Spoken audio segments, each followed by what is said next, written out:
జనరల్గా పార్టీ ఏ రోజైతే అనౌన్స్ చేస్తారో ఆ రోజు ఎజెండా చెప్తారు. సో ఇవాళ నేను నిజామాబాద్ సాక్షిగా, నిజామాబాద్ నాకు రాజకీయ జీవితాన్ని ఇచ్చినటువంటి జిల్లా, మా సొంత జిల్లా. రేపు పొద్దున్న నేను చచ్చిపోతే కూడా ఈ మట్టిలోనే కలిసిపోతా కాబట్టి నిజామాబాద్ నుండి పార్టీ ఏప్రిల్ 25న పెడుతున్నామని చెప్పి మేము ప్రకటించినాం. అది కూడా ముహూర్త బలం పొద్దున 10ంటికి ఉంది కాబట్టి పెడతాము. సో మా క్యాడర్ అందరినీ కూడా సమాయత్తం చేసుకోవడానికి కోసం అని చెప్పి ఈరోజు ప్రకటన చేయడం జరిగింది. ఎజెండా అన్నది 25th రోజు చెప్తాను. బట్ బలంగా ఒకటి మాత్రం చెప్పగలుగుతాను, ఇవాళ రాష్ట్రంలో ప్రజల పక్షాన ఆలోచించి ప్రజల పక్షాన పనిచేసేటటువంటి పార్టీలు అయితే లేవు. 3 పార్టీలు ఉన్నాయి, 3 కూడా నేషనల్ పార్టీసే. అండ్ 3 పార్టీలు కూడా ప్రజలను మర్చిపోయి వాళ్ళ ప్రైవేట్ పనులు చేసుకుంటున్నారు. కాంగ్రెస్ ఉంటే కంప్లీట్గా మన తెలంగాణ అనేది ఏటీఎం లాగా మారిపోయింది కాంగ్రెస్ పార్టీకి.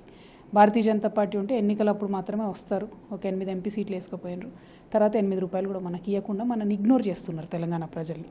అదేవిధంగా బీఆర్ఎస్ ఉంటే కనీసం కాంగ్రెస్ ఫెయిల్యూర్స్ మీద ప్రశ్నించకపోవడం, అసెంబ్లీలో చిన్న చిన్న అంశాలకు వాకౌట్ చేసి ప్రజా సమస్యలు అనేటటువంటిది మీడియా దృష్టికో ప్రభుత్వం దృష్టికో తీసుకురాకుండా చేయడం, ప్లస్ ఏదైనా సమస్యలు ఉంటే టూరిస్ట్ లాగా వచ్చిపోవడం తప్పితే పరిష్కారం కోసం ప్రయత్నం చేయకపోవడం. సో ప్రధాన ప్రతిపక్షంగా వాళ్ళు విఫలమవడం, ప్రభుత్వాలు విఫలమవడం, అల్టిమేట్గా ప్రజలు సఫర్ అవుతున్నారు.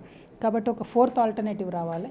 కేవలం తెలంగాణ సెంట్రిక్గా, తెలంగాణ కాన్షియస్తో, తెలంగాణ సోయితో పనిచేసే పార్టీ రావాలి. ఆ పార్టీ జాగృతి అవుతుంది.